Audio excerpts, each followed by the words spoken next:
Água que você consome. Vai na malandrada. Olá, galerinha, sejam todos muito bem-vindos ao Smart Fox Clube de Engenharia. No vídeo de hoje nós vamos falar sobre o novo Marco Legal do Saneamento Básico. O novo Marco Legal foi aprovado pelo Congresso recentemente em junho e agora, na última semana, foi sancionado pela Presidência da República. Será que a água que você consome vai ficar mais cara? O que vai acontecer com o saneamento? Ele vai ser privatizado? Quais são os impactos dessa lei? Eu sou Ana Carolina Asmar. Eu sou Antônio Jorge Júnior. E se você quer saber um pouquinho mais sobre esse assunto, fica com a gente que esse vídeo é pra você. Roda a vinheta. Roda a vinheta! Eu queria muito falar isso.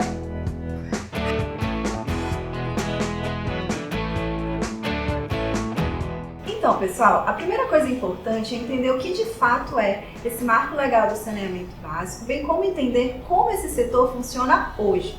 Já adianto que esse é um assunto polêmico que divide opiniões. Marco regulatório é, por definição, um conjunto de normas e leis que balizam os serviços de utilidade pública. É o que acontece com a telefonia, com a transmissão de energia elétrica e com o saneamento. Atualmente, na grande maioria das cidades brasileiras, quem cuida dos serviços de água e esgoto é o Estado. Infelizmente, a realidade de acesso a esses serviços no nosso país ainda é baixa e não atinge grande parte da população. Além disso, falando dos investimentos no setor, historicamente, também são igualmente reduzidos. Bem, mas afinal, qual é a proposta de forma geral? A nova lei aprovada, que altera outras 7 legislações, prevê a universalização dos serviços de saneamento até 31 de dezembro de 2033, com um horizonte de aproximadamente 13 anos. A meta apresentada é alcançar uma cobertura de 99% para abastecimento de água potável e 90% para coleta e tratamento de esgoto sanitário. Segundo a nova regra, as empresas públicas não poderão mais ser diretamente contratadas para a prestação dos serviços de saneamento. Ou seja, municípios e estados terão que fazer uma ampla concorrência aberta a empresas tanto públicas quanto privadas por meio de licitação. E todas as empresas interessadas terão que se comprometer com a meta de universalização dos serviços. Caso contrário, poderão perder o direito de prestação dos mesmos. E o órgão que vai ficar responsável pela regulação do serviço vai ser a ANA. Não essa ANA. Vai ser a Agência Nacional de Águas, que mudou um pouco o nome, mas a gente vai falar isso mais um pouquinho lá pra frente. Bem, entendida essa parte, vamos aos principais pontos dessa lei. Ponto 1. Privatização. Ponto. O novo Marco Legal privatiza diretamente alguma companhia de saneamento? Na verdade, não. Mesmo antes dessa nova lei, já existiam instrumentos legais para tal.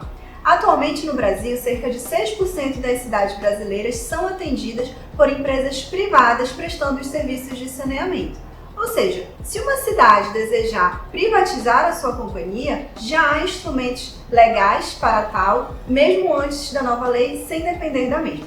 A exemplo disso, temos o caso de Manaus, que foi privatizado no ano 2000 pela empresa Águas de Manaus, uma empresa do grupo AEGEA, um dos maiores grupos de prestação de serviço de saneamento privado atuantes hoje no Brasil. Também temos o caso do estado do Tocantins, que lá em 1998 foi privatizado pela empresa Odebrecht Ambiental. Então por que agora, com o novo marco, está havendo tanta polêmica e tanto falatório em relação à privatização?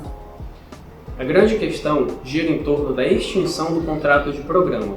Mas afinal, o que é isso? Isso é uma modalidade de contrato que permitia que o município contratasse sem licitação e sem concorrência empresas públicas, como é o caso das empresas de saneamento básico. E de acordo com a nova lei, as estatais precisarão participar do processo licitatório juntamente com as empresas privadas.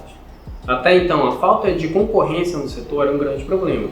Em tese, o aumento da concorrência seria positivo para o consumidor, pois só ganharia a licitação a empresa que melhor atendesse aos requisitos financeiros, capacidade de investimento e os requisitos técnicos. Com isso, não seria mais permitido que companhias sem capacidade de investimento continuassem atuando no setor, baseadas em contratos inadequados e prorrogações infinitas. Ou seja, para muitos, a privatização funciona como uma compensação à falta de investimento público no setor de saneamento. Mas aí fica o questionamento. Será que as empresas privadas vão se interessar por municípios pequenos, com população menor e expectativa de lucro igualmente mais baixa também? Alguém aí nos assistindo poderia falar o seguinte: haverá a criação de blocos, então as empresas serão obrigadas a atender municípios grandes, que porventura vão gerar lucro, e municípios menores, que porventura podem gerar algum tipo de prejuízo. Então haveria um financiamento cruzado. É isso mesmo. O novo marco legal prevê a possibilidade de exploração do saneamento por meio da formação de blocos, onde haveria áreas de maior e menor interesse econômico licitadas em conjunto. Nesse caso, a empresa vencedora da licitação, portanto a prestadora dos serviços, teria que se comprometer com a universalização dos serviços em todas as áreas envolvidas no contrato. Mas aí, devolvendo a pergunta, quem criará esses blocos? Será que nesse momento vão deixar de lado as diferenças políticas e partidárias? E um gestor municipal que, porventura, não queira compor nenhum bloco?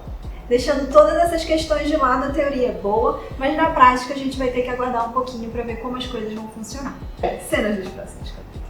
Pessoal, é importante deixar claro que existem excelentes empresas, tanto do setor privado quanto do setor público, assim como o inverso também é verdadeiro. Ou seja, tem empresas que são uma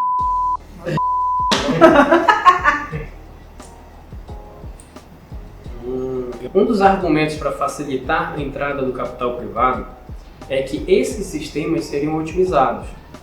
Para tentar ser o mais imparcial possível, vamos analisar os dados do SINISA, o Sistema Nacional de Informações sobre Saneamento. O índice de perda de água, por exemplo, foi maior nas empresas privadas do que nas empresas públicas.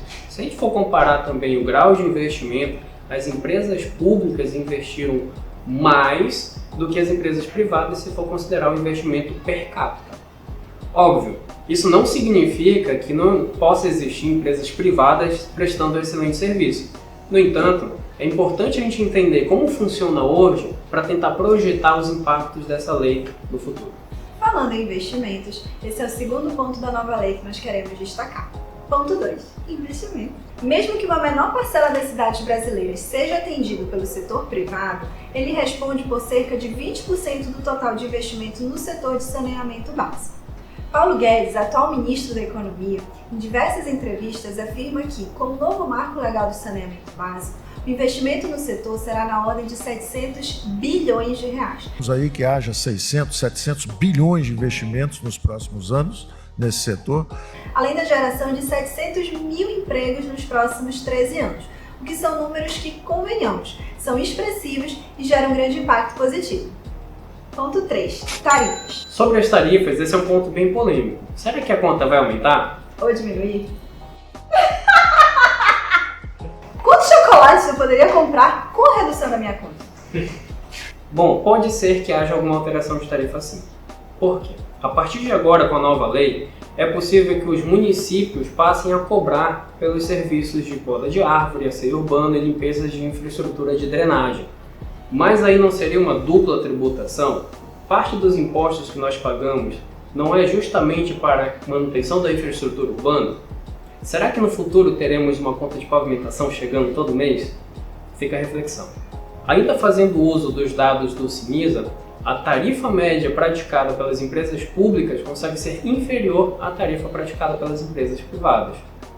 Mas claro, isso gera controvérsias. Diogo Faria, secretário de Infraestrutura de Desenvolvimento do Ministério da Economia, em uma entrevista afirmou, abre aspas, os estudos mostram que a ineficiência no setor é tão grande que é possível alcançar a universalização sem aumento da tarifa. As modelagens feitas pelo BNDES para contratos de saneamento em Alagoas, Acre e Rondônia mostram isso. Fecha aspas. Enfim, é esperar para ver. Ponto 4. Regulação. O quarto ponto de atenção é que agora a ANA será responsável pela regulação do setor. A diretora do órgão sinalizou algumas limitações para atender às novas atribuições preconizadas na lei. Vale ressaltar que a lei não extingue as agências reguladoras municipais.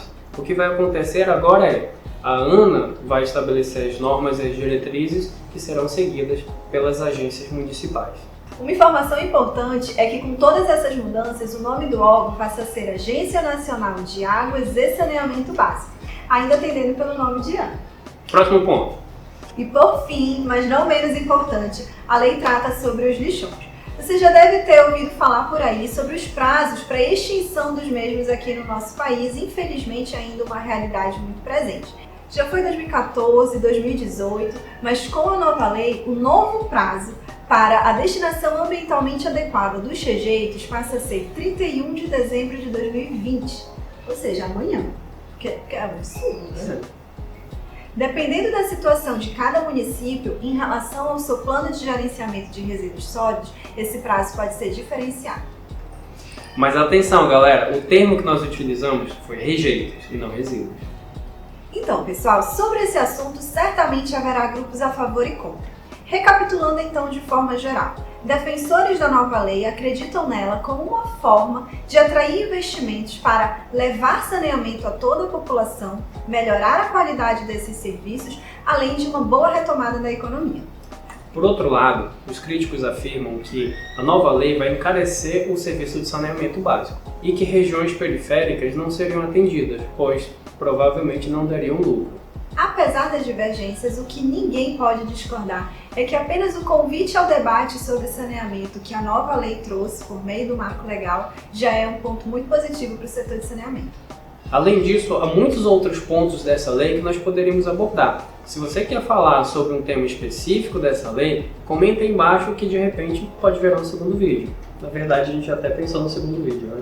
Se esse vídeo foi útil e interessante para você, curte, compartilha, nos ajuda a divulgar o Smart Fox Clube de Engenharia. Caso você não tenha visto o último vídeo, em algum lugar dessa tela vai aparecer um card, é só clicar nele. Vem aqui embaixo ao nosso Instagram, onde a gente também divulga vários conteúdos bacanas.